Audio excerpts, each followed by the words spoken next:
Gracias, hermanos queridos. Es realmente un privilegio estar aquí, y lo digo en serio, no es un decir. Yo sé lo que hay en mi corazón y lo digo en serio. Es un privilegio estar aquí con vosotros y veros. Cada día os veo más guapos y más felices y esto me encanta.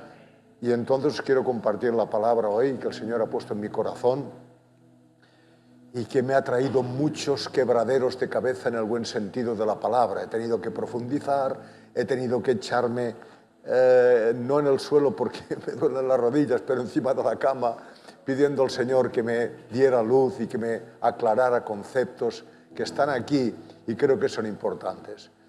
Hermanos, quiero hablaros de un tema hoy que, gracias Irene, un tema que creo que es muy importante para nosotros y que además lo podemos visualizar de una manera muy clara. Lo vamos a ir hablando. Dios habla a las gentes dentro de un tiempo y un contexto cultural e histórico. Habla a aquella gente, ¿verdad? De una manera que aquella gente de esta cultura, de esta lengua, de este lugar que están viviendo, de esta historia que están teniendo, lo puedan entender. Esto es el propósito de Dios, que entiendan. Y para ello usa parábolas, usa historias, metáforas, imágenes. Ahora mismo Sebastián ha estado hablándonos de una imagen que es la semilla que cae en el suelo, ¿verdad? En una tierra. Es una imagen. Entonces, claro, los que somos de ciudad, imagínate tú uno que esté viviendo en el Bronx, en Nueva York, ¿verdad? ¿Qué sabe este hombre de semilla y de tierra? Si lo único que ha visto es asfalto, ¿verdad? Pero entonces, ¿qué tendrá que hacer esta persona? Tendrá que intentar entender lo que quería decir en aquel momento, lo que era la semilla para aquella gente de aquel momento. Tiene que estudiar, porque allí no lo sabe. Y bueno, y cuando la Biblia nos habla del ciervo, ¿qué quieres que te diga? He visto algún ciervo por ahí así a lo lejos. Pero ¿sabes una cosa? Que una vez oí el mugir del ciervo cuando está en celo y aquello es atronador, es increíble, pero fue por casualidad que lo oí. También nos habla la última predicación que hice aquí, hablamos del aceite, ¿os acordáis? Tengo que entender un poco cómo se cogía el aceite en aquel momento para sacar lo que hay, las verdades que hay allí en este contexto, porque la palabra de Dios trae implícita una verdad que es eterna. Entonces Dios tiene que, para decirlo de alguna manera, ¿no? Pero se esfuerza en conectar con la gente del lugar y de la cultura a la que habla. Imaginaos, fijaos bien si le ha costado que se tuvo que hacer carne. La palabra, el verbo creador, se hizo carne para que nosotros pudiéramos entenderlo. O sea que entonces hay que intentar hacer un esfuerzo para poder entender lo que Dios está diciendo a aquella gente y para sacar para nosotros esta palabra que es eterna, que es de ayer, de hoy y para siempre, y entender lo que nos quiere decir hoy. Y hoy vamos a hablar del vino. La última vez estoy hablando del aceite. Es todo muy mediterráneo, ¿verdad? Porque aquí els d'Olioles, oli n'hi ha, i vi, i tot això n'hi ha. Los que somos del Mediterráneo entendemos un poco la cosa, por lo menos lo disfrutamos. No sé cómo funciona, pero a mí me gusta el buen vino, la verdad. Y el buen aceite. ¿Sabéis que se hacen catas de aceite también? ¿Lo sabíais esto? Un chupito de aceite, una cata de aceite. Increíble, pero es así. Estamos en el Mediterráneo, hermanos.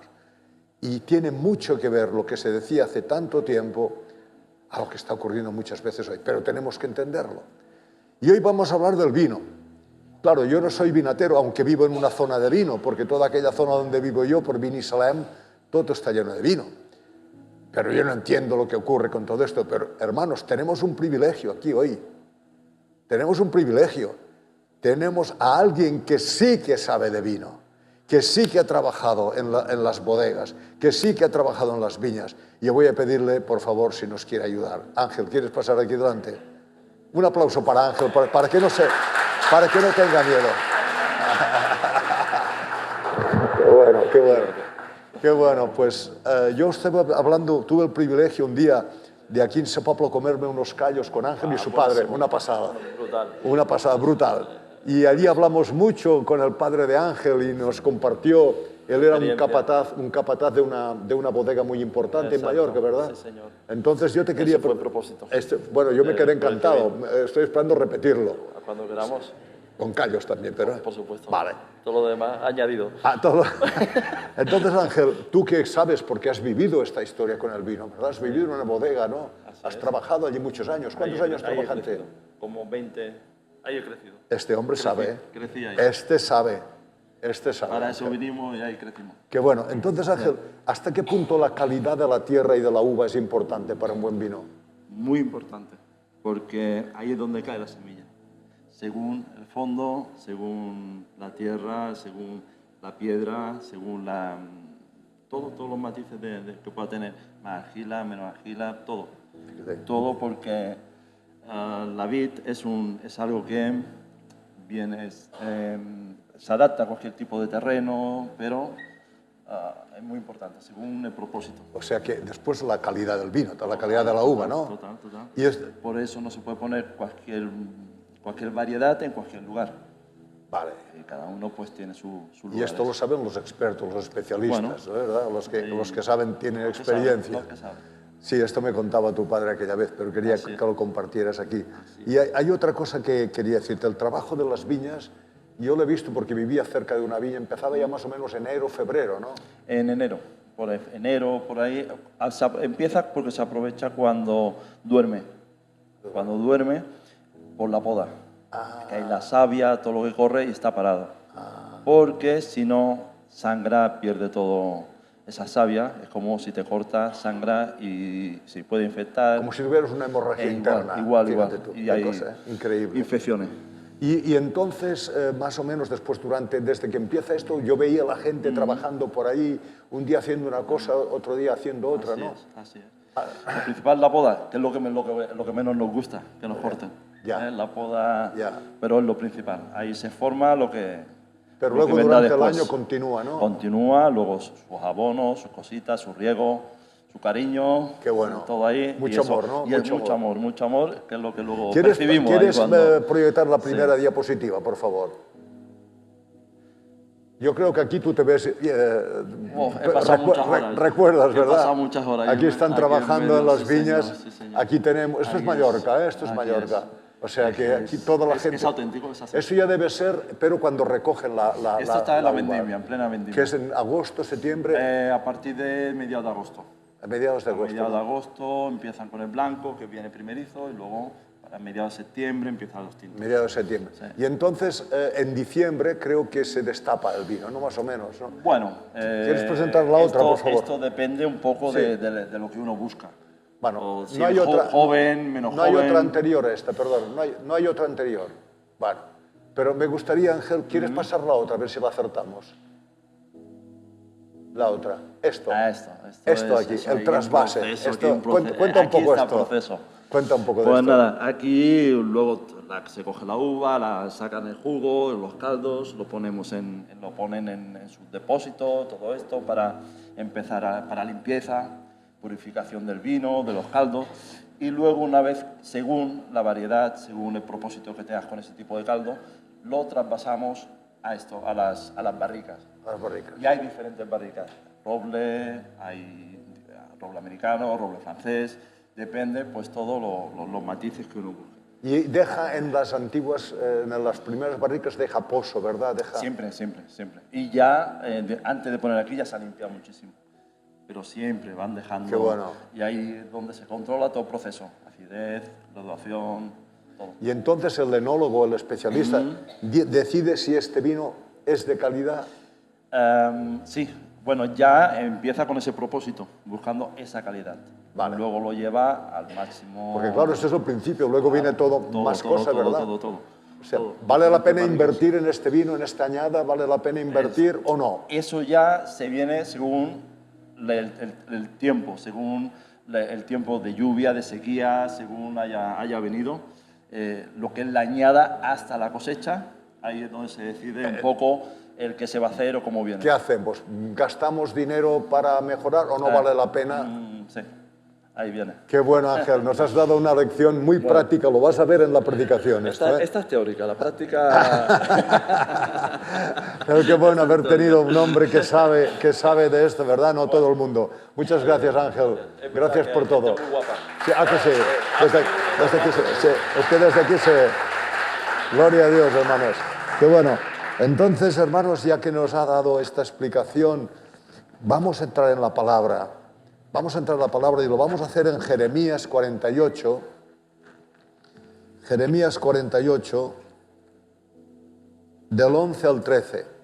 Jeremías 48, del 11 al 13. Yo creo que aquí Ángel lo va a visualizar de una manera tremenda todo esto. Dice así. ¿Lo tenéis todos? Jeremías 48, del 11 al 13. ¿Lo tenéis? ¿Sí? Vale. Dice así. Reposado ha estado Moab desde su juventud. Ha estado tranquilo sobre su sedimento. No ha sido vaciado de vasija en vasija, ni ha ido al destierro. Por eso retiene su sabor. Y su aroma no ha cambiado. Por tanto, he aquí vienen días, declara el Señor, cuando le enviaré a trasvasadores que lo trasvasarán, vaciarán sus vasijas y harán pedazos sus cántaros. Y Moab se avergonzará de Quemos, como la casa de Israel se avergonzó de Betel, su confianza. Qué interesante, hermanos. ¿Quieres poner la anterior, la del mapa, por favor?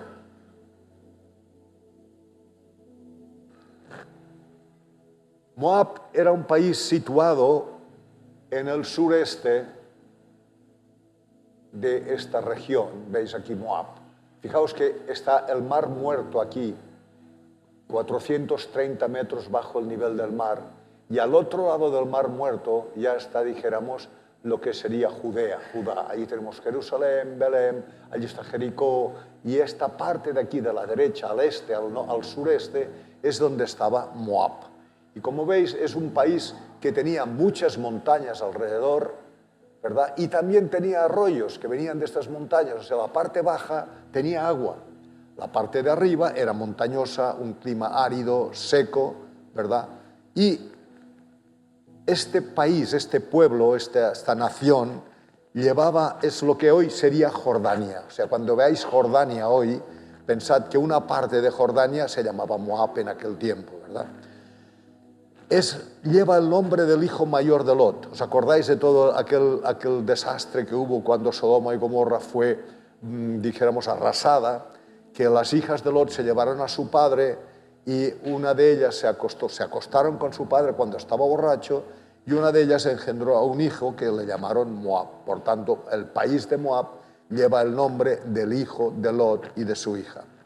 Entonces, las montañas eran muy abruptas, eran escabrosas, era un país árido, había un clima muy seco, ¿verdad? Estaba rodeado de torres y de fortalezas para impedir que los enemigos pudieran entrar y pudieran, dijéramos, conquistar Moab.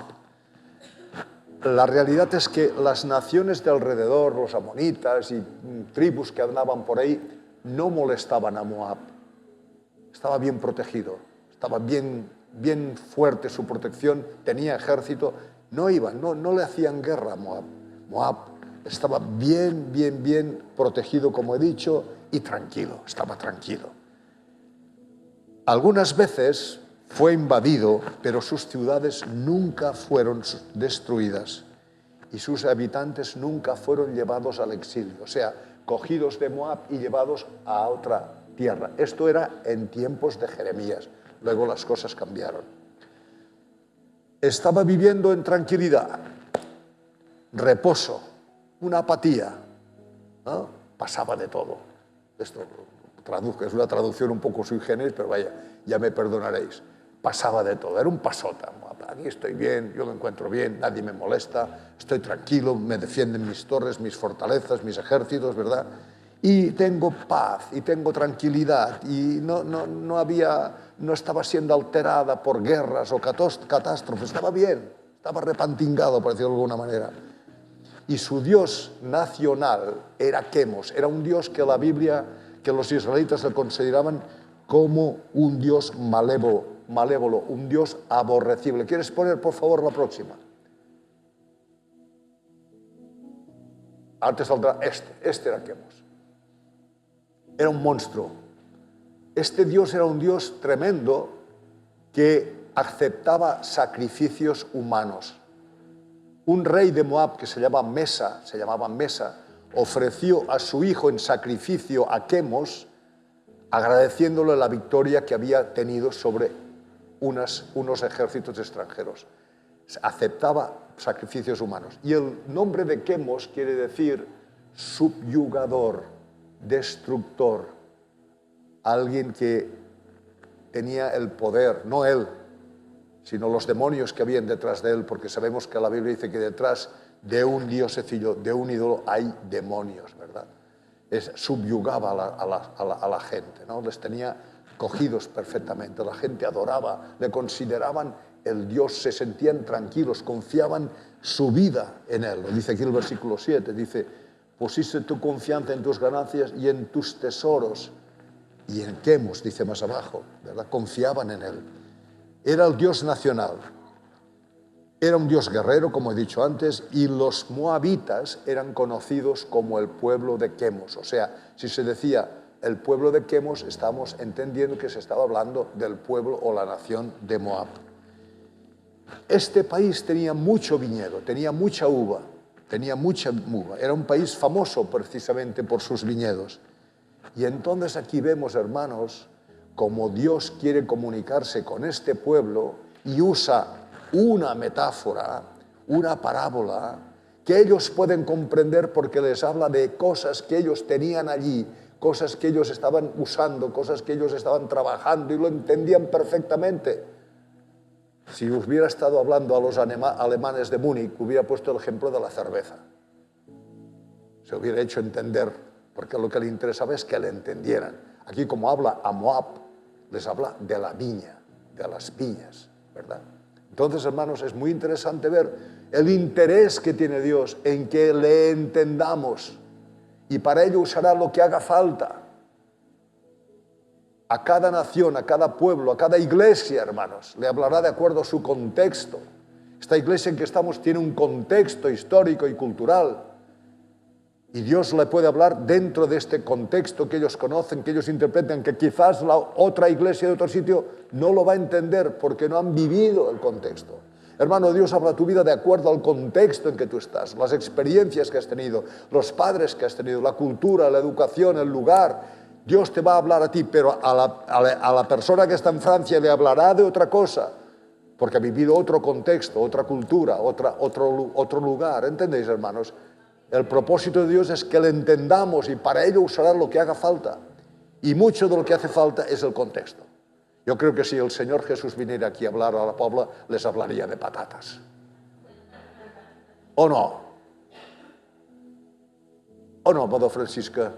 ¿Te parece que sí? Bueno, pues a Llubí les hablaria d'alcaparras. Me fas complicar la vida, Francisca. Pero vaya. Entonces, hermanos, es muy interesante que lo entendemos. Y el profeta usa esta analogía que el pueblo podía entender. Los moabitas sobreentendían esta palabra, aunque no se habla en esta parábola de vino, pero sí que se habla de la elaboración del vino. Y entonces los moabitas, que no eran tontos, sobreentienden de lo que se está hablando aquí son del vino y da datos sobre su elaboración. Entonces hemos visto aquí que nos lo ha explicado muy bien Ángel, la importancia del trasvase, el traspasar el vino de una barrica a otra, para que el vino vaya dejando los pozos, ¿verdad? Es muy interesante. El pozo se queda en el barril primero, ¿verdad, Ángel? Aunque continúa habiendo luego, tiene que ir habiendo más, ¿verdad? Muy interesante todo esto. Entonces, le dice aquí que en el versículo 11, Moab nunca ha sido trasvasado, ha sido traspasado de una barrica a otra, nunca. Y aquí lo que está queriendo decir, queridos hermanos, es que está hablando de que nunca había sido llevado en cautiverio, siempre había estado allí, se había acomodado allí, se había poltronado, estaba tranquilo, estaba en paz, pasaba de todo. porque nunca le habían traspasado, nunca había ido al destierro, nunca había sido llevado al exilio, a otro país, a otra cultura, a otra lengua, nunca. Y eso le daba una tranquilidad. Aquí estoy. ¿Quién? A mí me protege mi Dios Quemos, tengo mi cultura, tengo mis historias, tengo mis fortalezas aquí que me guardan. Y así vivía Moab, pasando de todo y siendo una nación totalmente, dijéramos, tranquila y esperando lo que viniera, pero estaban seguros que no iba a pasar nada porque su Dios Quemos les iba a defender. Su cultura, sus fortalezas, sus ejércitos les iban a guardar. Y vivían en esta situación. Y entonces, ¿qué ocurría? Aquí dice, versículo 11 de nuevo, no nos vamos a mover mucho del 11, dice, no estuvo en cautiverio, no fue llevado por la fuerza al exilio, nunca. Nunca fue llevado por la fuerza en los tiempos de Jeremías, después vendrán otras historias. Entonces dice, ¿qué hace? ¿Qué ocurre aquí? Que nada ha cambiado en él. Retiene todo su sabor, todo su color, todo su olor. Nada ha cambiado. Ahí está. Es lo mismo. La misma cultura, las mismas tradiciones, la misma religión, todo igual que antes. Y así se siente bien, ¿verdad? Es una indolencia, es una tranquilidad que les permitía o les hacía vivir, ¿verdad? Pasando de todo, pero que estaba produciendo un deterioro moral en la nación. Se practicaban ritos de la fertilidad, había prostitución sagrada, ¿verdad? Había culto a Quemos. Moralmente estaban muy deteriorados, muy deteriorados. Y hermanos, yo lo que veo aquí, hermanos, que tiene aplicaciones a nosotros todo esto. Cuando hemos nacido de nuevo, somos hechos hijos de Dios, indudable. Lo hemos cantado aquí esta mañana y lo hemos cantado muchas veces. Hemos confesado que habíamos nacido de nuevo y que habíamos sido bautizados en fuego, ¿verdad? Somos hechos hijos de Dios. ¿Procedemos de una buena cepa? Sí, sí, porque la cepa que nos ha sido implantada es la cepa del Espíritu Santo y la cepa de Jesús. Somos una buena cepa. Es una buena cepa, es verdad. Somos sarmientos, como decía Jesús, de una vid verdadera, de una vid sana. Decía Ángel que es muy importante saber escoger la vid para que dé fruto. Bien, una vid sana. Entonces, hermanos, lo que vemos aquí es que con el tiempo, las cosas se nos van complicando. ¿Por qué? Porque el pecado que habita en nosotros, como dice el apóstol Pablo, está aquí. Y es algo que nos está, de una forma u otra, dijéramos, acosando, ¿verdad? Estamos viviendo en un sistema, en el mundo, un mundo que está de acuerdo a las enseñanzas y a la voluntad del diablo, lo dice Efesios. Sigue la carrera, sigue la corriente que marca el diablo. Tenemos un problema, un mundo que de una forma u otra está dándole lugar al diablo. Y el diablo puede hacer cosas, lo dice la Biblia. No deis lugar al diablo, o sea que le podemos dar lugar al diablo, porque Efesios está escrito para creyentes, no está escrito para la gente que no ha conocido a Cristo. O sea que hay posibilidades que ocurra esto. Y el diablo lo quiere aprovechar en todo. Entonces, ¿qué ocurre? Todo este contexto, las situaciones diversas que vivimos, quieras o no, hermano, nos influyen. Y solamente con el poder del Espíritu y el saber que Cristo es mayor que el enemigo, podemos ir adelante. O si no, nos la pegaríamos igual que se la pega cualquiera, queridos hermanos.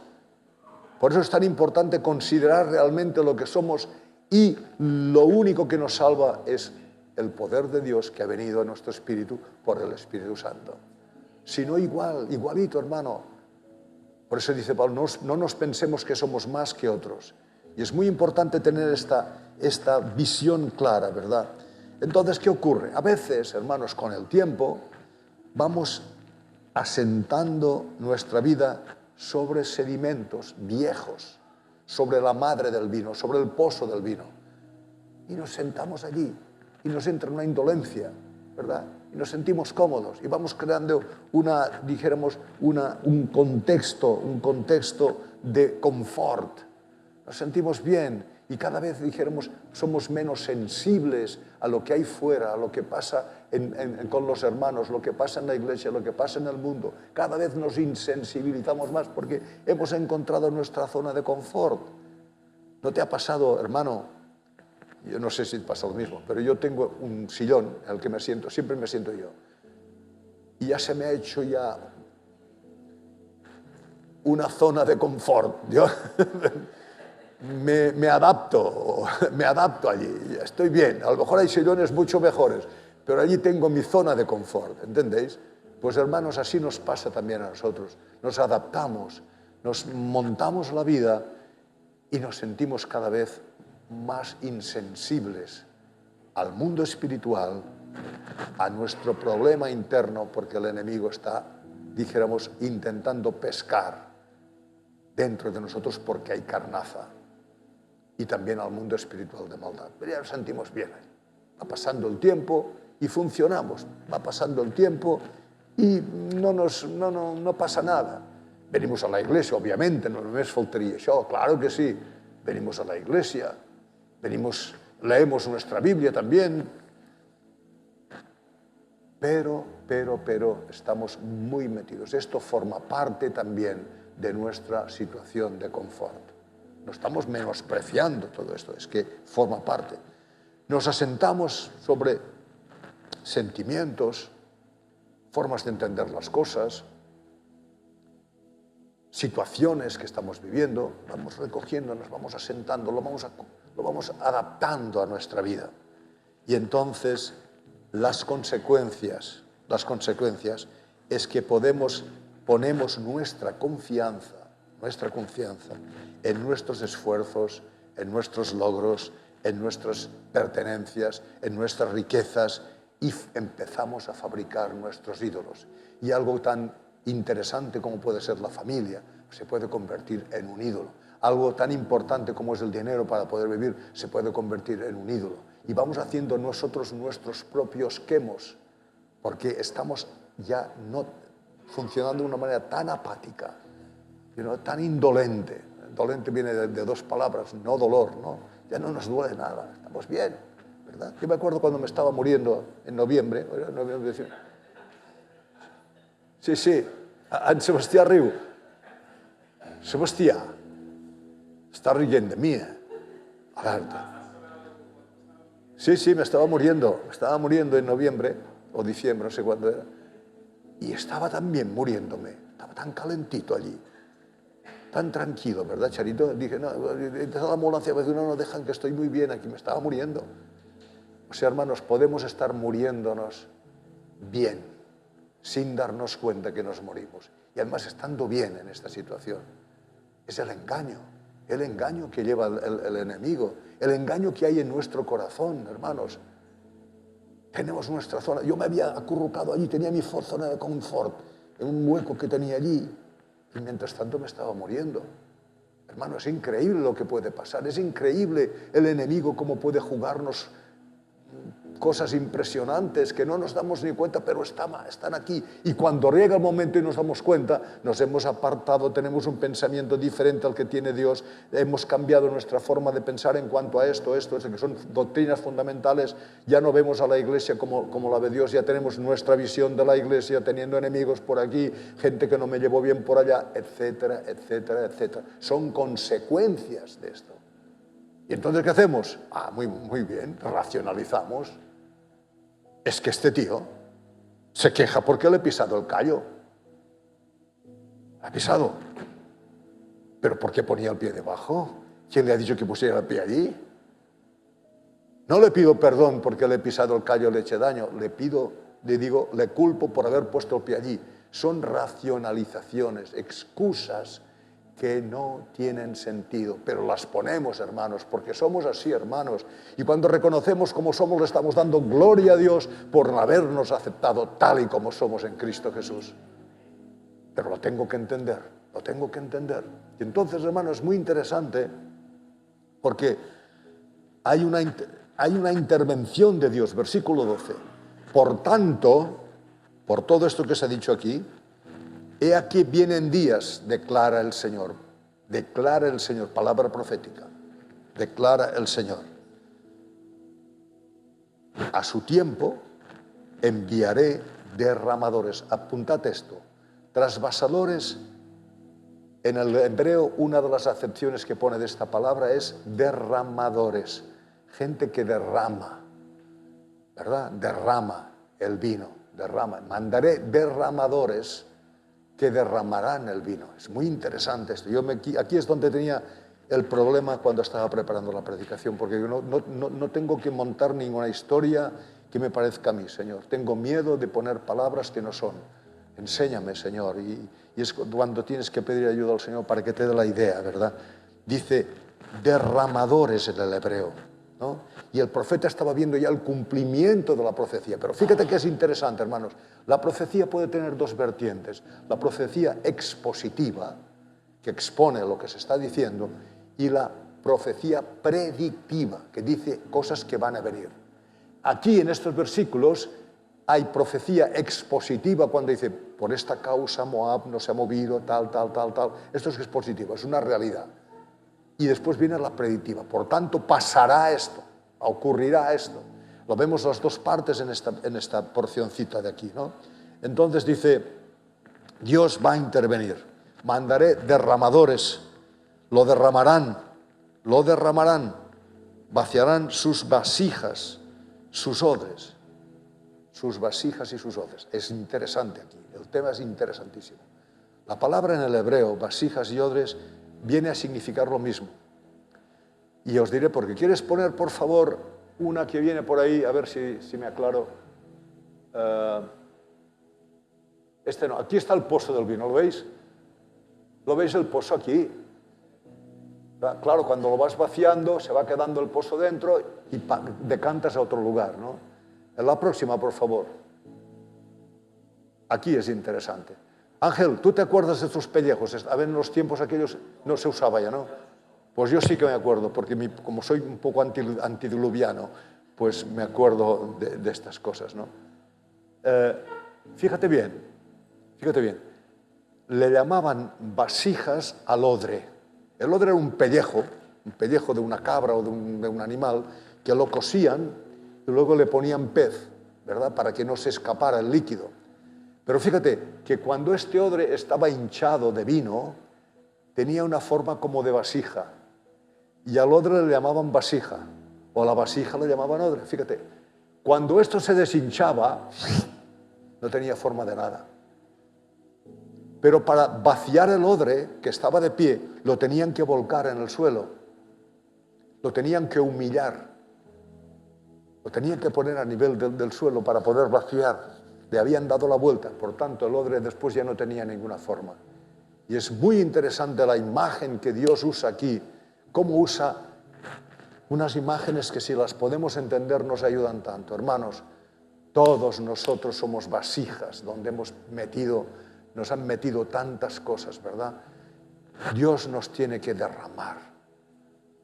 Y el derramamiento implica humillación, porque se pone a nivel del suelo. Hermano, esto no lo vamos a evitar. Dios nos ama. Dios quiere hacer, como decía Sebastián esta mañana, tiene un plan para cada uno de nosotros, hermanos. Pero este plan no se puede cumplir si no se derrama el vino al suelo. Pero fíjate qué interesante, fíjate. Es que no te puedes perder ni una de aquí, dice. Por tanto, aquí vienen días, declara el Señor, cuando le enviaré derramadores que lo derramarán. Ojo al dato, vaciarán sus vasijas, pero no dice que lo decanten a otras vasijas. Las vaciarán. ¿Dónde las vaciarán? ¿Dónde? No lo dice. Posiblemente se perderá el vino en el suelo. Posiblemente. Dice, derramarán el vino porque yo les voy a mandar derramadores. Y esto lo voy a hacer yo cuando yo crea, y voy a usar lo que haga falta. No sabemos de dónde vendrán esta gente, pero lo voy a hacer yo. Y este vino, dice aquí, fíjate, se vaciarán sus vasijas y harán pedazos sus odres, en el hebreo. Los romperán, ya no servirán para nada más, hermanos, porque aquellos odres están contaminados. Yo me acuerdo que nosotros en nuestra casa, como he dicho hace muchos años, teníamos una bota de vino y venía el vinatero y nos llevaba un odre de estos y lo vaciaba en la bota. Pero había un punto en que la bota, aquella, la teníamos que llevar a uno para que le quemara no sé qué dentro, para matar, no sé qué era, Ángel, no sé si se hacía esto, no, para matar los posibles bacterias que había allí, lo quemaba. Nosotros no lo sabíamos hacer, pero ellos lo hacían, pagabas y lo hacía. Aquí dice que estas vasijas ya no sirven para nada más, porque lo que harán será, de una forma u otra, contaminar el vino. O sea que aquellos odres serán despreciados, serán echados fuera. Pero lo que le interesa a Dios en este tema es que podamos ser usados, que podamos convertirnos en un buen vino, en un buen vino. Históricamente, Moab fue conquistada por imperios como Asiria y Babilonia, además de otros pequeños imperios. Gran parte de sus habitantes fueron deportados a otro país, cultura, idioma, y allí fueron esclavizados. O sea, aquel país que estaba tan cómodo, tan tranquilo, confiando en su Dios, confiando en sus ganancias, en sus ejércitos, en sus torres, es derrotado y es llevado al exilio. Fíjate, dice que nunca había sido llevado al exilio, por eso estaba todo su gusto allí, ¿verdad? Pero cuando es llevado al exilio, allí es esclavizado. Y me acuerdo de Israel, hermanos, cuando estaba viviendo tan opulentamente, ¿os acordáis, no? Tiempo de los reyes, cuando estaba viviendo tan opulentamente, el tiempo de Salomón, el tiempo de su hijo, y estaba tranquilo. Incluso había puesto Salomón, hermanos, había hecho, en el monte que había por allí, las cercanías de Jerusalén, había puesto templos a los dioses de las mujeres que tenía. Fíjate que el tío cómo era. O sea, ¿dónde estaba la sabiduría de Salomón, hermanos? Porque él mismo escribe, el principio de la sabiduría es el temor de Dios. Y él no temía a Dios porque hace templos para las mujeres, para los dioses de las mujeres.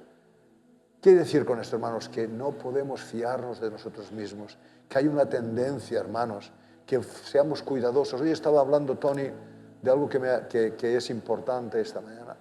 Estaba diciendo que la iglesia es donde podemos ser atendidos, exhortados, amonestados, porque sin darnos cuenta podemos tomar caminos equivocados. Y no lo vemos nosotros, pero el hermano de al lado se puede dar cuenta. Por tanto, es muy importante, hermanos, el asistir a una congregación. No para ir por la mañana al culto, como decía Tony, simplemente, sino para vivir la vida corporativa de personas que igual que tú, igual que yo, han sido salvadas y ganadas por la sangre de Jesucristo y que ahora se encuentran con problemas como los que puedas tener tú, los que puedo tener yo, y unos a otros nos amonestamos. ¿Acordáis los de la escuela bíblica del paracaleo? Llamar al lado para decirle, hermanito, ¿qué te pasa? Estoy hecho polvo. Vamos, el Señor te ayudará. El Señor tiene algo para ti. Cuéntame, voy a orar por ti. O decirle también, has pasado un mal momento, hermano. Yo estoy aquí, quiero orar. Sepas que estoy aquí para consolarte, para animarte. Yo también pasé un tiempo así, pero también para amonestar. Hermano, este camino que estás tomando no es correcto, no te va a ir bien, te vas a hacer daño, a Dios no le gusta. Esto es la eclesía. Por eso Hebreos, la segunda parte, dice, sino reuníos y exhortaros para que el tiempo que viene no os haga más daño del que estáis viviendo. Hermanos, esto es lo que hay. Entonces aquí lo que está diciendo es que este poderoso Moab ha entrado, ¿verdad?, en una situación de esclavitud. Más adelante fue, pero lo que sí que a mí me ha llamado la atención es que Moab dice aquí que será avergonzado. Será avergonzado. ¿Dónde está avergonzado? ¿Dónde se ve? En el 7, creo. Ahora no lo veo, pero está por aquí, seguro. Será avergonzado, ¿verdad? ¿Avergonzado por qué? Por haber confiado en algo. El 13, gracias, Charo. Moab se avergonzará de Quemos. del cual había confiado, de que le sacaría las castañas del fuego, que le daría lo que hacía falta, se avergonzará de Dios, de este Dios falso que tenía. Su riqueza, se avergonzará porque había confiado en sus riquezas, poder militar, y no le dio resultado, fue aniquilado, todo fue hecho polvo. Entonces, hermanos, yo veo aquí que realmente somos hijos de Dios, somos de una buena cepa. Dios quiere hacer ahora una buena cosecha. Dios quiere hacer de nosotros un vino que sea notado por su olor, por su sabor, por su color. Y tiene que trabajar mucho, hermanos. Y va trabajando. Te quiero hacer una pregunta. ¿Tú puedes visualizar un tiempo de tu vida que ibas en una dirección y luego entendiste que tenías que cambiar de esta dirección para coger otra? Porque aquella dirección que tenías, a la cual habías confiado y habías dicho es lo que hay y tal, te había fallado. Y como decía la palabra, dice, hay camino que al hombre le parece un camino de vida, pero al final, muerte. Y te avergüenza, Señor, metí la pata. Qué vergüenza, yo que había proclamado los cuatro vientos que esto era así, que era así y tal. Y mira ahora cómo ha acabado. ¿Ha pasado alguna vez esto? A mí sí. A mí sí. Y es bueno recordarlos, hermanos, es bueno recordarlos. Pero fíjate, ¿cuál es la manera, de acuerdo a esta palabra que estamos entendiendo aquí, cuál es la manera que podría evitar llegar a la situación a la que llegó Moab? Es el trasvase, el derramamiento a otras cubas, donde vamos dejando cada vez más el pozo, el sedimento, que le daba un sabor asalvajado, quizás un sabor amargo. No hay otra, querido hermano. Y Dios va a usar circunstancias de tu vida. Dios va a usar personas quizás. Dios va a usar enfermedades. Dios va a usar quizás quebrantos financieros. Dios va a usar quizás al jefe de tu trabajo para movernos de la situación de confort en la que estábamos tan repantingados y tan bien, hermanos. Dios va a usar todo lo que quiera, porque Él es el soberano y hará lo que le dé la gana en el momento en que Él quiera hacerlo. Eso lo va a hacer, hermano, y estoy convencidísimo, querido hermano, y más los que llevamos ya un tiempo viviendo la fe en el Señor, que hemos experimentado estas cosas, que hemos visto como en un momento determinado que pensábamos que todo iba bien, de golpe y porrazo, ¡pam!, pasa algo. Nos han removido. Tenemos que cambiar de rumbo, y cambiar de rumbo cuesta, querido hermano, moverte del sitio al otro. Cuesta, porque el barril tenía que ser volcado, humillado, para echar el vino a otro lugar. Tú no te puedes autotrasvasar.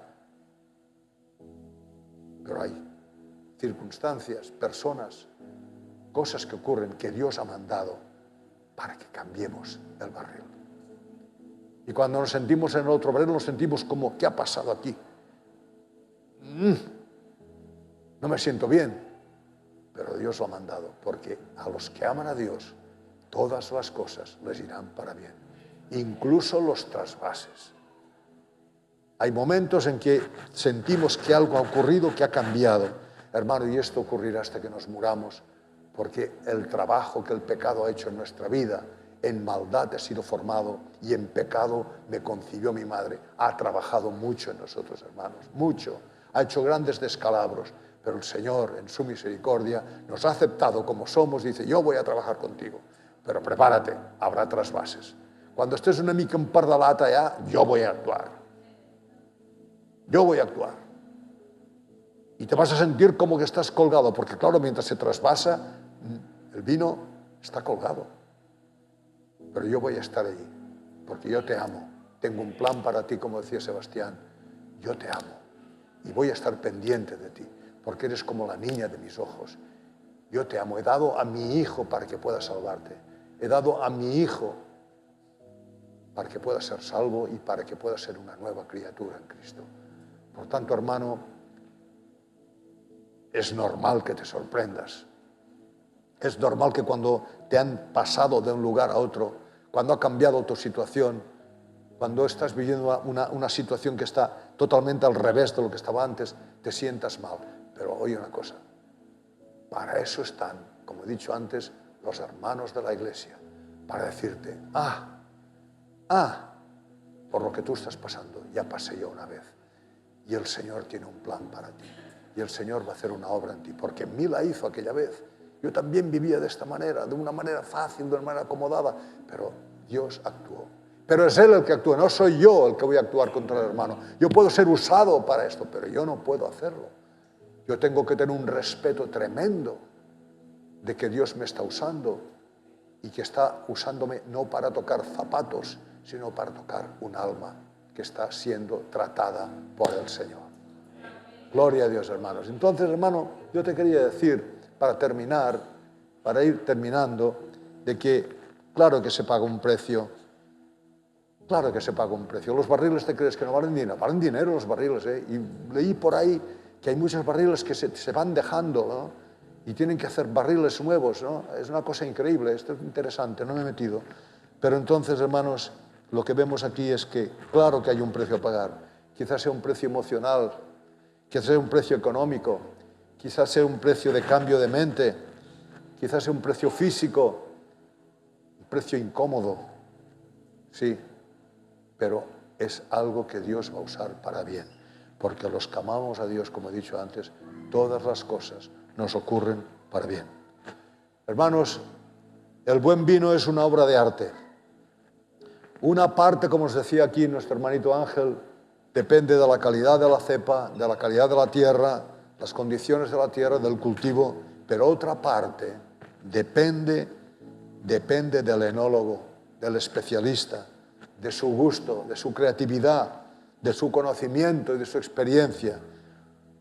Y Dios quiere hacer de nosotros una obra de arte, hermanos, que podamos tener una incidencia ante el mundo. Ha pagado un precio por ello.